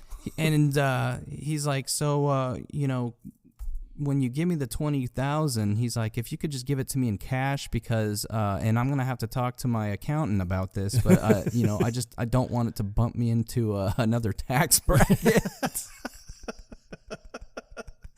Pretty sure he's in the clear on that. Yeah. But Lebowski tells Brandt to hand the dude the envelope. Oh, you already wrote the check. It's fine. Yeah. So the dude opens the envelope and it's a toe with green nail polish on, which, when the dude meets Bunny for the first time, she's laying out by the pool and she's putting on green nail polish. So he immediately assumes that it is her toe. Yeah. But then it shows him and Walter at the cafe. Yeah. Drinking coffee. It's like, oh, what? They send us a toe and we're supposed to shit ourselves? And it's so funny that this happened to both of us. Every time I've watched this movie, it shows the dude, like he's holding up this toe.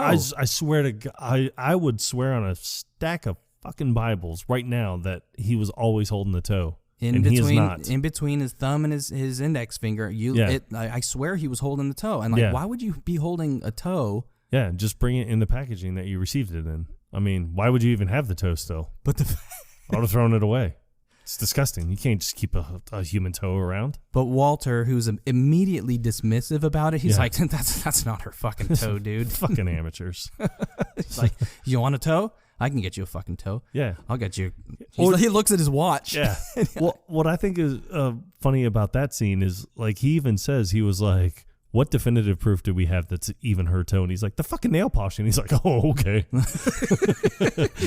He's like, yeah, oh yeah, you want a toe? He's like, I can get you a toe. There are ways. You don't want to know, but there are ways. And then he looks at his watch. He's like, I can get you a toe by 3 o'clock. Nail polish and everything. He's like, fucking amateurs. What I'm trying to think of what the dude says, that Walter gets all riled up, raises his voice, and then the waitress comes over and he's like, sir, I'm gonna have to ask you to like lower your voice. Oh, they're talking about oh shit, now I don't know either. Yeah, I don't know. I'm not sure. It doesn't matter, but the fact that once again he has to bring up, I didn't watch my friends die face down in the muck. Yeah. so I can drink coffee in this establishment. It's like, this isn't a First Amendment thing, man. And then he's like, oh, you know what? Fuck it. And he gets up to leave and he's like, dude, where are you going, dude? Yeah, dude is embarrassed to be there because Walter's just being obnoxious. Yeah, because unruly. It always turns into nom. Everything, yeah. And dude ain't having it, so he throws down his loose change for the 1 cup of coffee, and then Walter, just like a stubborn child, he's like, you know what? I'm staying here. Yep. I'm going to finish my coffee. Yep, I'm going to enjoy my coffee. He's such an... And I think Walter calls him an asshole right before he leaves, too. Yeah. I mean, because he is. Yeah. Everything is a fucking argument. Everything has to do with nom. He has to be right about every fucking thing. So after he gets back from the sheriff's office and Jackie Treehorns, he walks in and trips on his own booby trap. Because he forgets it's there. Yeah. His apartment is completely trashed. And here comes Maude. I think that's why he doesn't remember the board, because he's distracted by like his whole place torn to shreds. Yeah. But here comes Maude out of the bedroom, and he's just looking up at her and he's like, Maude? And she takes off her bathrobe. She takes off his bathrobe. And it falls to the floor, and she's like, Jeffrey, love me. And then he looks at the bathrobe. He's like, that's my bathrobe. It's like, not the fact that there's a naked woman right in front of you that wants to have sex with you. That's my bathrobe. That's my bathrobe. Like, what are you doing in my bathrobe? Can't believe this, woman. It's my bathrobe. The dude does not own nice things. No. Well, what's great, it shows him in bed, and you can tell it's after coitus. And he's lighting up a J, like he always does. What's left of it? Yeah. Yeah. So she was asking, like, hey, what do you do? And he was like, I dabble in a lot of things. So it makes it sound like he does a lot. She's like wants to know his story pretty much. He's like, well, that's not much to tell. Tell me about yourself. I was like it when he's like, you ever hear the Seattle 7? That was me. And like six other guys. But she's the only. I was in the music industry for a while, and she's like, "Oh, really? Anything I might have known?" No, I was a roadie for Metallica. Sound to speakers torn. A bunch of assholes. She's the only one. She calls him Jeffrey. Yeah.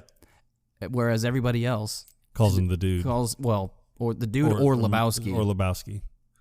So, that's when she starts talking about her dad and how the $1 million wasn't her dad's. It was the foundation's money. So then he really starts to put 2 and 2 together, like, oh my God, like, I'm a sucker that's been suckered. Yeah, because this is for his the Urban Achievers. Yeah, it was the Urban Achievers Foundation. And what's so great about it is he gets up and he's like, man, he's dressing. And then he has to run and he makes a phone call and he calls Walter. Well, why does he gets up? Because because he's smoking. He accidentally inhales the cherry. Yeah. He starts coughing his lungs out and when he gets up to, get changed or whatever, Maude, she's like, you see her doing like yoga poses and stuff. She's holding her legs up to her, like her knees up to her chest, and starts kind of rolling around the bed. Yeah. And then he comes back in from making a White Russian, and he was like, he doesn't say anything at first about that. Yeah. Well, he's looking at it, he's like, oh, is that yoga? And she was like, yes, it increases the chance of conception. And as he's like spits his drink out, and he's like, conception? He's like, well, hold on. You need to know something about the dude. And then she's like, look, I just want a baby. I don't care. I don't want the father to be in this baby's life at all. I don't even want to interact with the father. I don't want to see him socially. Yeah. So that's his special lady friend now, and he's like, man, I'm just trying to help her conceive. But this is when he leaves his place. Well, he has to confront. He has to call Walter first because he doesn't have a ride because his car's all just beat to shit and everything. So he calls Walter and he's like, look, dude, I need you to come and pick me up. But it's funny because the whole time it's ringing, he's like, Walter, pick up, man, pick up. I swear, if you're there, pick up. And then he picks up and he's like, oh, hello, hey, dude. He's like, yeah, I need you to come and pick me up. He's like, I can't drive. It's Chavez. He's like, what? He's like, yeah, no, it's Shomer Chavez. I'm not even supposed to answer the phone unless it's an emergency. And he's like, this is a fucking emergency. He's like, I know. That's why I answered the phone. Which makes no sense. Yeah, because he wasn't leaving a message. The phone was just ringing. So Walter reluctantly comes and picks him up, and that's when he goes outside to find Walter, and he sees the guy in the Volkswagen. And he tries to confront him like, yo, what are you doing, man? Like, Walter hadn't driven up yet. Yeah, and he's just sitting there and he was like, oh, what? He's like, I'm a brother Seamus. And he's like a monk? Like an Irish monk? Like, yeah, he's like, what the fuck are you talking about? It's like, he's like, no, I'm a gumshoe. I'm like you. Yeah, he's like, I'm like you. I'm a PI. I'm a dick. Yeah. It's like, I'm a private investigator. And he's like, man, God, I love the way you are. He's like, working everyone against everyone, you're sleeping in bed with everyone, and right. He's like, no, man, stay away from my special lady friend. No, he doesn't call her that. He doesn't. No. The other dude calls her that, and he's like, she's not my special lady. She's my lady friend. Yeah, man. It's like I'm trying to help her conceive, and that's it. He has this gross look on his face, like he's like grossed out by it. He's like, oh, yeah. But the Knutsons hired him to find their daughter. Who the fuck are the Knutsons? Yeah. It's a family that lives in Minnesota. Their daughter ran away. And you don't realize this dude actually knows what he's talking about. You think that he is a mistaken identity. Once again, well, it kind of is because the dude's definitely not a PI. No. But you find out that Bunny's actual last name is Knutson. It's Knutson. Well, Bunny's not her first name anyway. Yeah. But she, she's married this guy, and he's like, oh, I just need to show her this picture of the family farm. They think she might be homesick and come home. And it's this farm in Minnesota. Yeah. And you just see a couple they look kind of run down almost. Yeah, it's like a barn, and then a mile away is a house. Gigantic empty field with nothing. She's gonna want to come back to this? I would have believed that more if it was Iowa, not Minnesota. I've never been to Minnesota, so I wouldn't know. Well, the only thing I know about Iowa is what I heard Jason Momoa's mom say in an interview one time, is Iowa is the only state in the nation where you can watch your dog run away for days. That's true. But, uninterrupted. Yeah. So he gets in Walter's van. He's like, look, just leave my lady friend alone, okay? So they drive off, and that's when he starts telling him. He's like, man, dude. He was like, no, he stole the $1 million. But before, he accidentally calls her his special lady friend before he gets into the van and corrects himself right away. Stay away from my special lady. My lady friend. So he's telling Walter the story. He's like, no, man. He was like, he hates his wife. He can't stand her. So when this whole kidnapping thing came up, this was perfect just to steal $1 million. He's like, yeah, you threw a ringer for a ringer. And he was like, yeah, dude, but I don't really see how this is an emergency. So as they drive up, Bunny's car is up on the fountain. Yeah, they get to Lebowski's house. Yeah. And what the fuck happened here? Yeah. So they go walking in, and Walter still has the Pomeranian. I never noticed this until you told me, because when they go into the house, the dog follows them in, but I never saw that. Yeah. Well, what's great also about the part in the van is he's like, yeah, I don't see how this is an emergency. And he's like, what are you talking about, man? No, dude, he stole this money. And he's like, yeah, but not really an emergency. He's like, it's supposed to be like a life and death situation. And then he's like, fuck it, dude. He's like, you're not even Jewish. He's like, oh, what the fuck, dude? He was like, I converted 5 years ago when I married Cynthia. And he was like, yeah, but you got divorced. And he's like, oh, just so you get divorced, you what? You turn in your library card? You change your driver's license? You stop being Jewish? So they go in, and then you find out, well, Bunny's home now. She's dancing by the pool, outside by the pool naked. Yeah. And, he was like, oh, yeah. He's like, look at this. And he was like, yeah, apparently she went to visit some friends in Palm Springs. Didn't tell anyone. He's like, oh, well, the fucking nihilist knew. Well, Lebowski, he's like, well, Bunny's back. No thanks to you. So he starts confronting him about, we know you took the $1 million. And then that's when he's like, oh, no, it's your word against mine. But it's funny because he tells him. Now, Walter had this whole convoluted scheme on how can we steal $1 million from these people. On top of the 20 grand that was supposed to be paid to the dude. So it's like he's like, why settle for 20 grand when we can steal the whole $1 million? But now what's funny is the Big Lebowski's talking to the dude, and he was like, well, how do I know you didn't take it? And then Walter's like, as if we would want your money.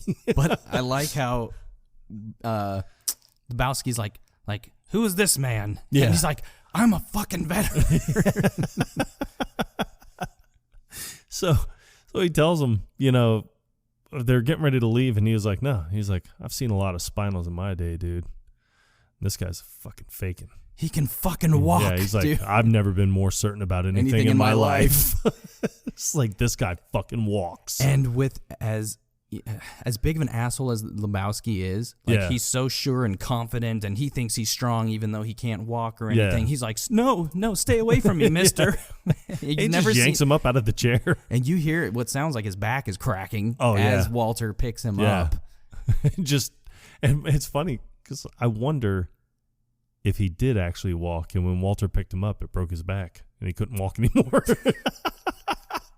And turns and just sets him down, and the guy just falls face first. That's a good plot twist. It would be a great plot twist. As he falls forward, he starts sobbing, and then you see the Pomeranian come up and lick Lebowski's face, and then he pushes the dog away from him. But every time I've seen this movie, I didn't realize that was the Pomeranian that Walter was watching. I just thought maybe Lebowski had a dog that I just didn't know about. Nope. That is not it at all. Yeah, so then they go off bowling, and everyone feels great because everyone's figured out this mystery. Well, when it shows Donnie bowling, this is the first time, the only time in the movie, that he doesn't get a strike. He leaves one pin standing. He goes over and sits down, and you just see this look of confusion/worry is the best way to describe it. And it's funny because he's shaking his hand like, what? Yeah, he's looking at his hand like his hand hurts, and that's the reason he didn't get a strike. Yeah. So, they figure out everything, and when they're walking out of the bowling alley, they're having just kind of an indiscreet conversation. It's nothing really valid or important, but they're looking, and the dude's car is on fire. The three nihilists are there because they want the money, Lebowski. So it's Bunny's back. We know you didn't have her. Yeah, you never had her. But then we want the money, Lebowski. But I like it when he sees the car. He's like, well, they finally did it. They killed my fucking car, man. And they're like, yeah, we want the money, Lebowski. And he was like, and then he tells him, he's like, no. He's like, there was no ransom. He's like, from the ransom. Yeah, and he was like, there was no ransom. And then that's when Walter chimes in. He was like, no, you have to have a victim in order to have a ransom. Those are the rules. That's how a ransom works. But I like Donnie because Donnie's like, Walter, are they going to kill us? And he's like, oh, no, they're nihilists. Well, he asked if they were Nazis. Yeah, he was like, no, they're nihilists. He's like, you don't need to worry about them. And he's like, are they gonna hurt us? And he was like, oh, no. These people are nihilists. They can't hurt anybody. It's one of the nihilists is played by Flea from the Red Hot Chili Peppers. Yeah, and he's the one that actually cries, and he's like, this isn't fair. And he's like, fair? He's like, who's the fucking nihilist now? But then Uli or Uri, whatever that fuck his name is, He's like, all right, we'll take, I can't do a German He's accent. like, we'll take whatever money we have on you. Yeah. And we calls it even. So you see the dude, he gets his wallet. And he's like, well, I got like $4, man. And Almost then $5. Donnie, he's like, I've got like 18, dude. Yeah. He's like, come on, Walter, we're getting off this real cheap. And he was like, no, what's mine is mine, dude. It's like, yeah. we're not, Walter has no intention of giving them shit. No. And Walter is the one that single-handedly takes out all 3 nihilists. Yeah. Uli pulls out a fucking, like, it looks like a samurai sword. Yeah. And he takes his bowling ball and just flings it straight into Flea's. Like, it hits him square in the chest, and he's like, it looks like it knocked the wind out of him because he's on the floor just like. Well, it looked like the stomach nether region area to me. I mean, it's a difference of opinion on that one. I don't know. We'll have to rewatch and see. This is going to be another one of the arguments that ends up just ending the podcast. Exactly. Season 1. Out. Well, I mean, either way. If you get hit anywhere in the torso with a bowling ball, you're going to be writhing in pain on the floor. Yeah, especially from a guy of John Goodman's stature. Correct. And then, and then the next one, he just grabs and bites his ear off and then punches him in the face. Yeah, that was Uli. Yeah. He bites Uli's ear off and he spits it up into the air. Yeah. And then it's funny because the third one is just yelling, I fuck you. I fuck you. I fuck you. While he's like trying to fight the dude, and the dude's just like flinging his bowling ball around, but still trying to give him the money. Mm-hmm. Like, take the money, just leave me alone. He's like, I fuck you. I fuck you. Well, that one had a boombox when they first started fighting. Yeah, so Walter grabs it. Yeah, so Walter grabs it and just hits him in the face with it. Smashes it in the head, yeah.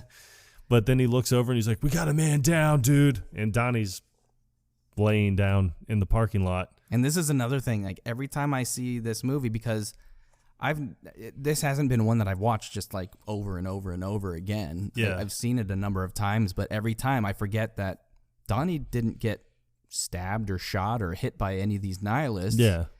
He had a heart attack. Yeah. And unfortunately, he does die. Yes. Well, when the dude is saying, he was like, oh my God, they shot him. He was like, no, there were no shots fired. He's having a heart attack. Call the medic, dude. Walter somehow just knows. Yeah. But, I mean, you can see Donnie's not a violent guy. No. So, I mean, it could have been this event. Yeah. That just, it was too much for him to handle. Possibly. And it took its toll on him. Yeah, I mean, it never shows his dietary lifestyle, so you never know. Well, he didn't drink alcohol. Yeah. It just drank slice and root beer, Diet Coke, maybe. It was the high fructose corn syrup that did him in. Yep. You never know. You never know. So yeah, unfortunately, he gets cremated, and it shows them at the morgue. Or yes. The mortuary. The mortuary, and they're trying to give them the bill because Walter and the dude, go to pick up his ashes because they're going to scatter them. Now, this is the first, the one thing that I did read that I noticed after we watched it again, and then I read the fact about it. Mm-hmm. When the guy for the mortuary comes up and he shakes their hands, Walter's like, Walter Sobchak, and the dude says Jeffrey Lebowski. And he's like, you just call me the dude. And he's like, what? And he's like, never mind. So that's the only time in the movie that he introduces himself with his real name. Right. I noticed that, and I figured just because it's appropriate for this scenario here. Yeah.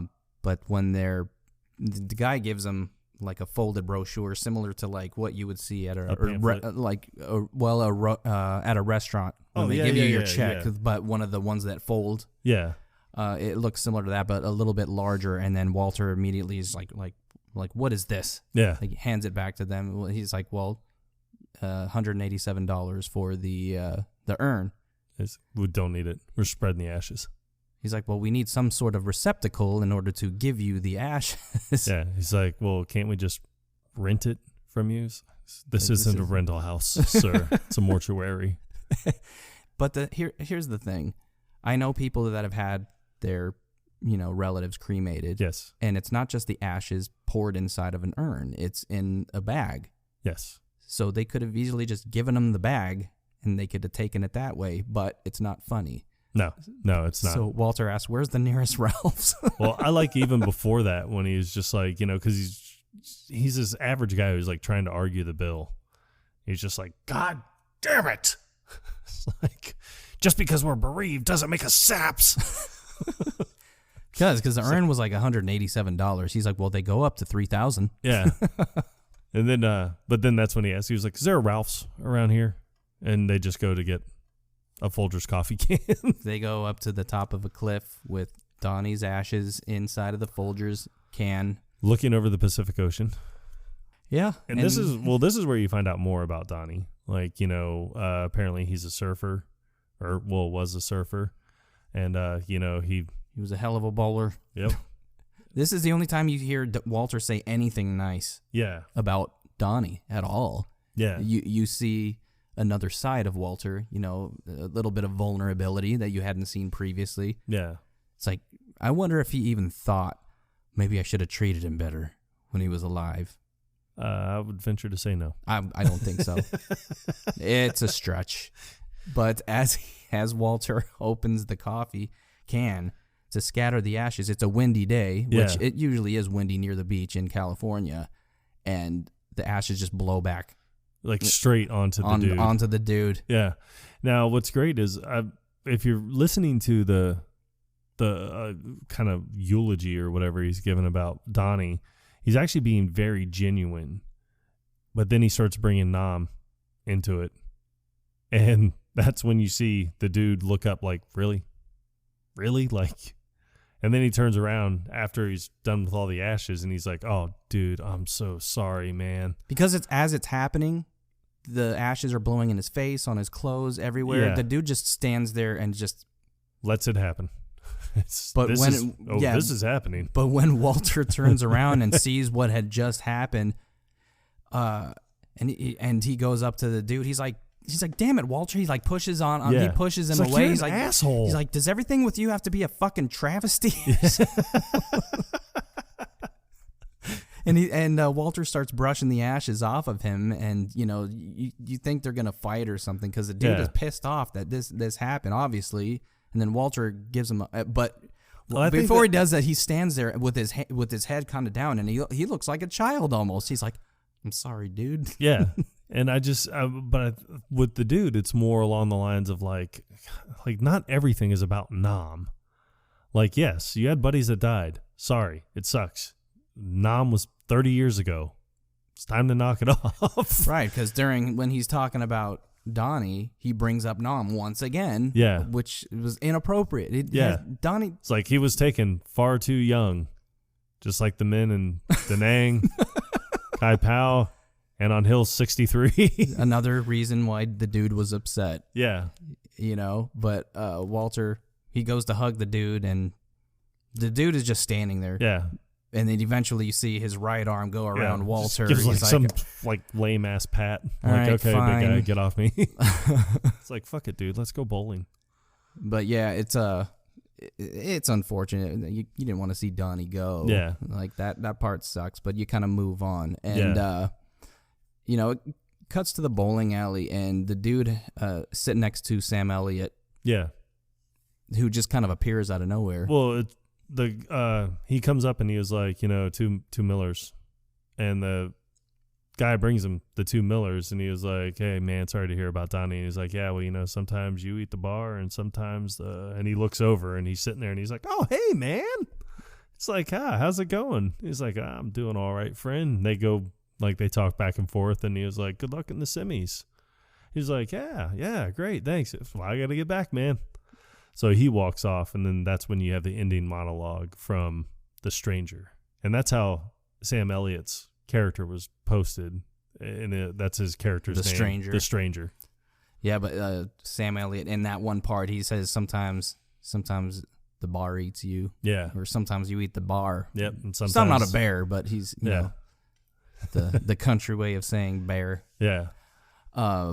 It's worth noting the other interaction with the dude and Sam Elliott in the bowling alley. Yeah. Is when Sam Elliott orders he's like, "You have any sarsaparilla?" He's like, "Got a Sioux City sarsaparilla." And he's like, Yeah, that's a good one. Just, a funny little scene there. But then there's some dialogue between him and the dude where he's like, "I dig your style, dude." It's like, yeah, I dig your style too, man. Got the whole cowboy thing going. He's like, the only thing is, he's like, do you have to use so many damn cuss words? No, he doesn't say damn cuss words. He's like, do you have to use so many cuss words? What the fuck are you talking about, man?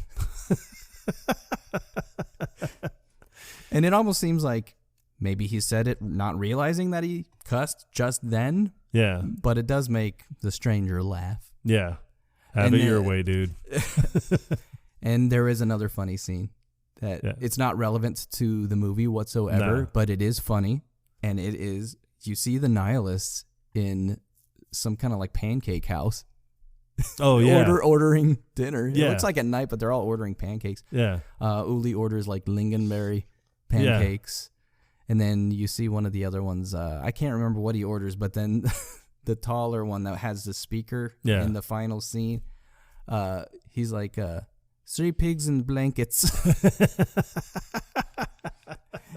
And you see them with a female nihilist who I think she's also like German or something. Yes, and I'll have to do a double check on that one, but she is actually a famous musician, and I can't remember what band that she was in, but she orders something in German, and the waitress doesn't understand her, so you hear Uli chime in. He's like, lingonberry pancakes. But as the waitress walks away, it pans down, and you see she's wearing, it looks like it's like a cowboy boot, but it's open-toed. Yeah, they had to cut the toe off because they had to cut her toe off. They cut the toe off to cut the toe off. You better believe it. So, yeah, you see her right foot has bandages on it from where, they removed her toe to use it for, ransom. It didn't pan out. Nope. She was never kidnapped, man. We know this. Fucking nihilist, man. Fuck me. But this is, that's the Big Lebowski. Yes. And I mean, I hope that you guys go and watch this movie and enjoy it just as much as we have. This is easily one of the best movies ever made. It is such a great movie. It's, not one of those crude kind of funny comedies. There are many great scenes. Most of the funny moments are just character driven. It's just because of the interactions between the characters and the great dialogue that the actors really committed to these parts. Yes. Yeah, and I mean, I honestly believe John Goodman should have gotten an Oscar nomination, even an Oscar win for his parts as Walter Sobchak. You should have got Oscar. So, John Goodman, if you're listening, I have your back. And thank you. Thank you for what you did with Walter Sobchak. I've got your 6. Yep. Oh. Yeah. No, there's a hot lead. Do you have anything else you wanted to add? Any final thoughts or notes? Hey, the podcast abides. Oh my God, it does. You know what, though? I think it's your turn to tease the next episode. Okay, so, let's see. This is going to be a tough one to not give away. Yeah, it is. And if you can't. No, I'm trying to think saddlebags. What do you feed your dog? Dog food. Why? He just looks very depressed. New England clam chowder. Is that the red or the white? I can never remember this one. White? Yes! Okay, another one I'm looking forward to.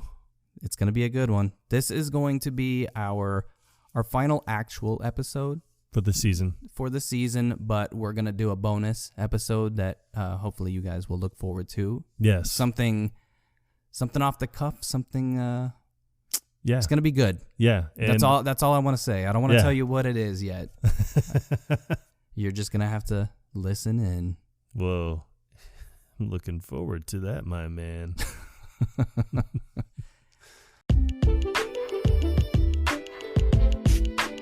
All right, so another one down, another one for the books. Yep. All right. Quotable Nation, out. Bye, everybody. Bye.